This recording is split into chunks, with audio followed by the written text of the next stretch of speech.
செடியாய வல்வினைகள் தீர்க்கும் திருமாலே, நெடியானே வேங்கடவான் இன்கொலின் வாசல், அடியாரும் வானவரும் அரம்பையரும் கிடந்தியெங்கும் படியாய் கிடந்து உன் போல்வாய் காண்பினே. உலகெங்கும் இருக்கின்ற அஸ்ட்ரோ டிவைன் நேர்களுக்கு என்னுடைய பணிவான வணக்கங்கள். இன்றைய பதிவில் 2026 வருடம் எப்படி இருப்பது என்பது பார்ப்போம்.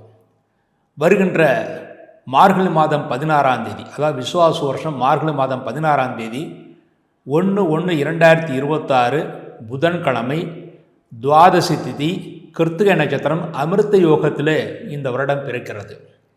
கிருத்திகை நட்சத்திரம் என்பது முருகப்பெருமானுடைய நட்சத்திரம். இந்த முருகப்பெருமானுடைய நட்சத்திரத்தில் இந்த வருடம் ஆரம்பிக்கிறது. ஆகவே இந்த வருடத்தினுடைய தேவதை முருகப்பெருமான். துவாதசி திதிக்கு தேவதை விஷ்ணு, அதாவது பெருமாள். ஆகவே இந்த வருடம் பெருமாளும் முருகப்பெருமானும் ஆட்சி செய்யக்கூடிய வருடமாக இந்த வருடம் இருக்கிறது. இந்த வருடம் இந்த வழியாக இருக்கிறது. மீண்டும் இந்த வருடத்திலே ஒவ்வொரு ராசிக்கும் என்ன பலன்கள் கொடுக்கும் என்பதை மீண்டும் தனியாக விரிவாக பார்ப்போம். சித்திரை 3-4 பாதங்கள், சுவாதி, விசாகம் 1-2-3 பாதங்களே பிறந்த துளாராசி நண்பர்களே, துளாராசியிலே பிறந்தவர்களுக்கு இந்த வருடம் முழுமைக்கும் சனிபகவான் உங்கள் ராசிக்கு 6ஆம் இடத்திலே இருக்கிறார். 6ஆம் இடத்திலே சனிபகவான் இருப்பது லக்ஷ்மீகரம். எல்லா வகையிலும் பணத்தை கொடுக்கக்கூடிய அந்த இடத்திலே அந்த சனிபகவான் இருக்கிறார். எப்படிப்பட்ட போட்டிகள் வந்தாலும் நீங்கள் வெற்றியை பெறுவீர்கள். தொழில் போட்டியிலே வெற்றியை பெறுவீர்கள். எப்படிப்பட்ட இன்டர்வியூக்கு போனாலும் அதிலும் உங்களுக்கு வெற்றியை ஏற்படுத்தி கொடுக்கும். தெய்வபலம் நன்றாக இருக்கிறது. ஏனென்றால் குருடைய வீட்டில் சனிபகவான் இருப்பதால் தெய்வபலம் நன்றாக இருக்கிறது.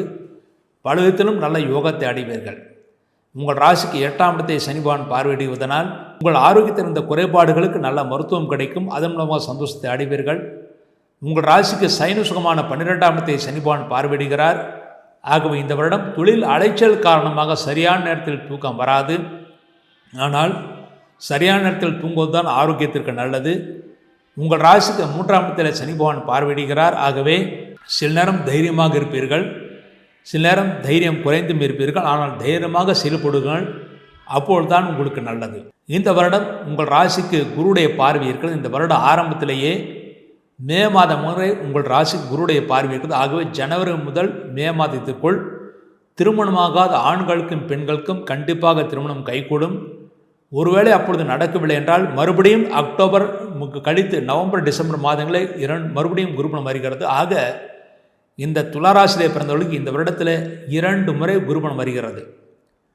முதல் குருபலம் ஜனவரி முதல் மே மாதம் வரை, 2வது குருபலம் நவம்பர் டிசம்பர் மாதங்கள். இந்த மாதங்களிலே திருமணமாகாத ஆண்களுக்கும் பெண்களுக்கும் கண்டிப்பாக திருமணம் கைகூடும்.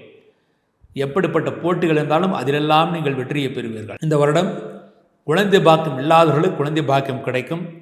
ஆனால் 5ஆம் இடத்தில் ராகுவான் இருந்து சனிபகவான் 6ஆம் இடத்தில் இருப்பதனால் கருவுற்ற பெண்கள் கண்டிப்பாக தூர பிரயாணங்களை தவிர்ப்பது நல்லது. உங்கள் ஊருக்குள்ளேயே பிரயாணம் செய்து கொள்ளலாம், ஆனால் தூரதேச பிரயாணங்களை தவிர்ப்பது நல்லது.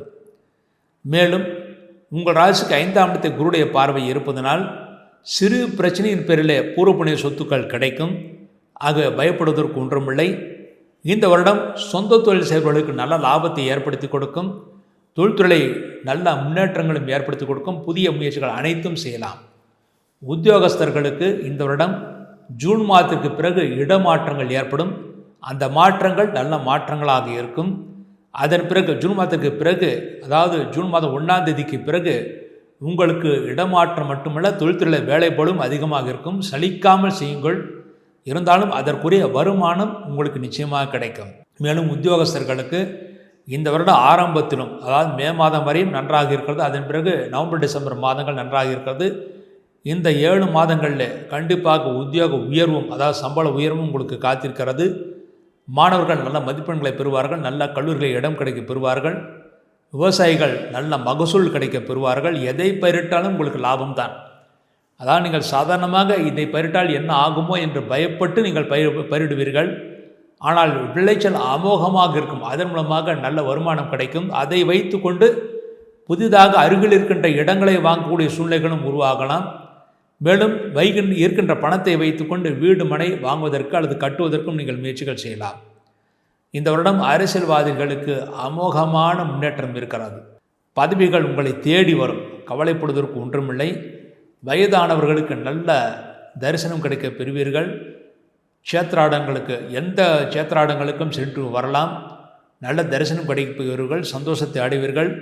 பிரச்சனைகள் எதுவும் இல்லாமல் சந்தோஷத்தை அனுபவிக்கக்கூடிய ஆண்டாக இந்த ஆண்டு இருக்கிறது. முக்கியமாக வயதானவர்களுக்கு நல்ல யோகத்தை ஏற்படுத்தி கொடுக்கும்.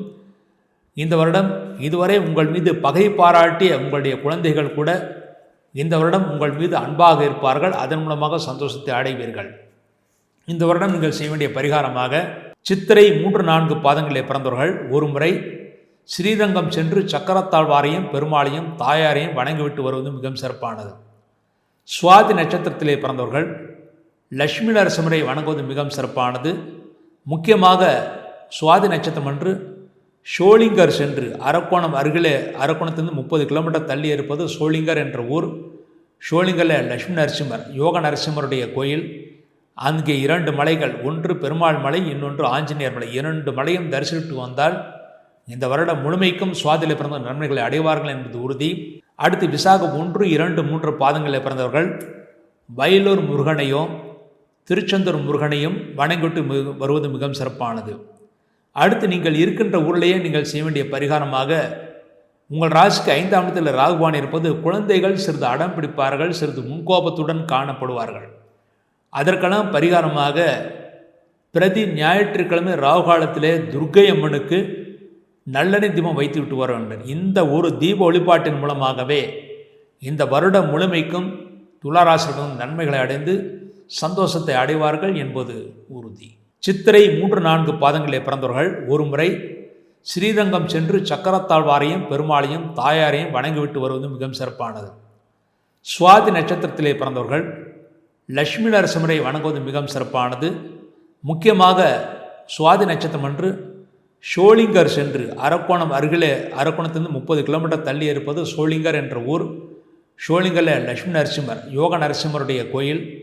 அங்கே 2 மலைகள், ஒன்று பெருமாள் மலை, இன்னொன்று ஆஞ்சநேயர் மலை. 2 மலையும் தரிசித்து வந்தால் இந்த வருடம் முழுமைக்கும் சுவாதியில் பிறந்த நன்மைகளை அடைவார்கள் என்பது உறுதி.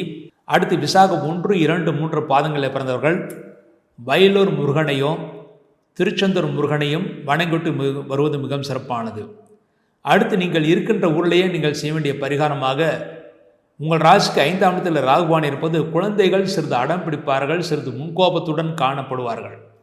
அதற்கெல்லாம் பரிகாரமாக பிரதி ஞாயிற்றுக்கிழமை ராகு காலத்திலே துர்க்கை அம்மனுக்கு நல்லெண்ணெய் தீபம் வைத்து விட்டு வர வேண்டும். இந்த ஒரு தீப வழிபாட்டின் மூலமாகவே இந்த வருடம் முழுமைக்கும் துளாராசியிடம் நன்மைகளை அடைந்து சந்தோஷத்தை அடைவார்கள் என்பது உறுதி.